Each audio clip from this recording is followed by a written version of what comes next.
جو اس کے دشمن تھے ان سب کو وارننگ لیٹرز ملی، ان کو سزائیں ملی۔ تو اللہ تعالیٰ کی سزا سے بچیں، بہتان نہ لگائیں کسی پہ، معافی مانگیں سب سے۔ اگر آپ کے ارد گرد آپ کا کوئی کولیگ میل یا فیمیل، اگر اس کو کوئی سزا مل جاتی ہے یا اس کی ٹرانسفر ہو جاتی ہے، اس کا مطلب یہ نہیں ہے کہ وہ گناہ گار ہے۔ اور وہ لوگ، میں حیران ہوتی ہوں، اتنی اچھی اچھی کمپیٹنٹ ٹیچرز بھی، ایڈمنسٹریٹو سیکشن ہیڈز بھی، میں نے دیکھا کہ آفیسز میں میل کولیگز بھی اپنے ہی بیسٹ فرینڈ کی جا کے نا پرنسپل کو شکایتیں لگا رہے ہوتے ہیں، اپنے باس کو شکایتیں لگا رہے ہوتے ہیں، غلط بیانی کر رہے ہوتے ہیں۔ ان چیزوں کا کوئی فائدہ نہیں ہے۔ آپ وقتی طور پہ پرنسپل کو خوش کر لیں گے، اپنے باس کو خوش کر لیں گے، لیکن اللہ تعالیٰ جب انصاف کرنے پہ آئے گا، اللہ آپ کو وہاں سے نقصان دے گا جہاں سے آپ سوچ رہے ہوں گے نا کہ اس سے زیادہ مجھے یہاں سے فائدہ مل جائے گا، مجھے سیٹ مل جائے گی، مجھے نہیں، اللہ آپ کو وہاں سے نقصان دے گا جہاں سے آپ کا گمان بھی نہیں ہے۔ تو آپ کبھی بھی کسی انسان کو تکلیف نہ دیں۔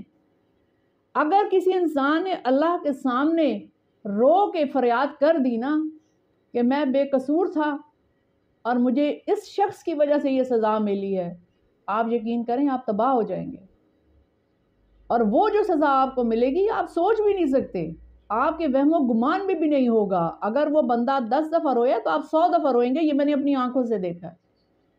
اس لیے جن کو آپ نے تکلیف دی ہے، جن کی جھوٹی شکایتیں لگائی ہیں، جن کا نقصان کیا ہے، جن کی چیزیں ادھر ادھر کی ہیں، جن کا کام اپنے نام کیا ہے آپ نے کہ یہ تو ہم نے کیا، معافی مانگ لیں ان سے۔ اس سے پہلے اگر وہ شخص آپ کو معاف نہیں کر رہا تو اللہ کی سزا کے لیے تیار ہو جائیں، اور جو اللہ کی سزا ہے نا اس کو برداشت کرنا بہت مشکل ہوتا ہے۔ بہت سال پہلے ایک بڑی نیک خاتون نے مجھ سے کہا کہ آپ اللہ سے انصاف نہ مانگا کریں، اللہ کا انصاف بہت سخت ہے، آپ اللہ سے معافی مانگا کریں اور اللہ سے کہا کریں کہ لوگوں کو ہدایت دے۔ میں اس وقت یہ بہت پرانی بات ہے، میں بہت غصے میں تھی۔ میں نے کہا کہ میں تو اتنی ہارڈ ورکنگ، اتنی آنیسٹ، اور فلاں نے یہ کیا تو فلاں نے وہ کیا تو مجھے یوں نقصان دیا، اور میں اتنی بیمار ہو گئی، میرا بی پی شوٹ کر گیا۔ لیکن اس نے کہا کہ آپ ان کو معاف کر دیں، اللہ سے انصاف نہ مانگیں، اور میں رو رو کے اللہ سے انصاف مانگتی تھی۔ لیکن جب ان لوگوں کو سزائیں ملیں تو میں اللہ کے آگے گڑ گڑانے لگی کہ اللہ میں نے معاف کیا، آپ بھی معاف کر دیں، میرے سے ان کی تکلیف نہیں برداشت ہو رہی۔ خدا وہ سزائیں دیتا ہے کہ انسان سوچ بھی نہیں سکتا۔ اللہ کی سزا سے بچیں، اور روزانہ سونے سے پہلے اللہ سے دعا کریں کہ اے اللہ میں نے سب کو معاف کیا، جس نے مجھے تکلیف دی ہے میں نے سب کو معاف کیا، اے اللہ تعالیٰ مجھے معاف کر دے۔ اور اگر آپ کو پتہ ہے کہ فلاں شخص نے آپ کو نقصان دیا ہے تو آپ اللہ سے صرف ہدایت مانگیں، اور آپ نے جس کو نقصان دیا ہے خدا کے لیے اس سے معافی مانگیں، آپ اس سے معافی مانگیں۔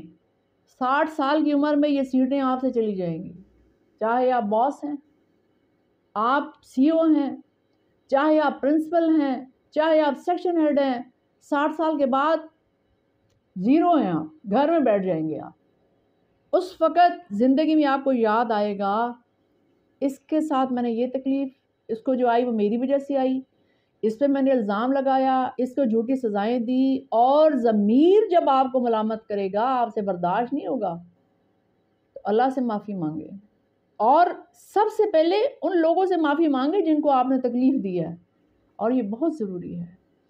آپ چاہے جتنی مرضی نمازیں پڑھ لیں، عمرے کر لیں، حج کر لیں، جب تک انسان آپ کو معاف نہیں کرے گا جن کو آپ نے تکلیف دی ہے، آپ کے لیے کوئی معافی نہیں ہے۔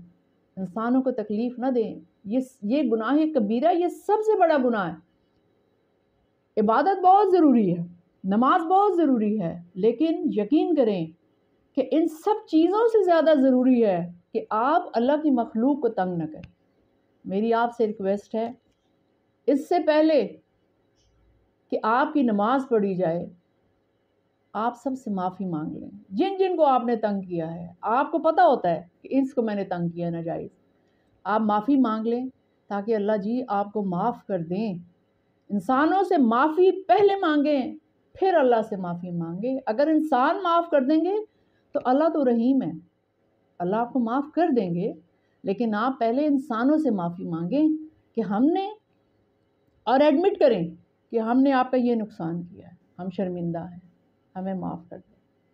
معاف کر دیتے ہیں لوگ، معاف کر دیتے ہیں۔ اگر آپ سچے دل سے معافی مانگیں گے اور ایڈمٹ کریں گے کہ یہ غلطی ہے تو آپ کو معاف کر دیں گے لوگ، یقین کریں آپ کو لوگ معاف کر دیں گے۔ آپ ایڈمٹ تو کریں، اس کے بعد آپ اللہ تعالیٰ سے معافی مانگیں، اللہ تو معاف کر دیتے ہیں، اللہ تو رحیم ہے، لیکن اللہ بھی فرماتے ہیں کہ جس کو تکلیف دی ہے اس سے معافی مانگو، پھر میں معاف کروں گا۔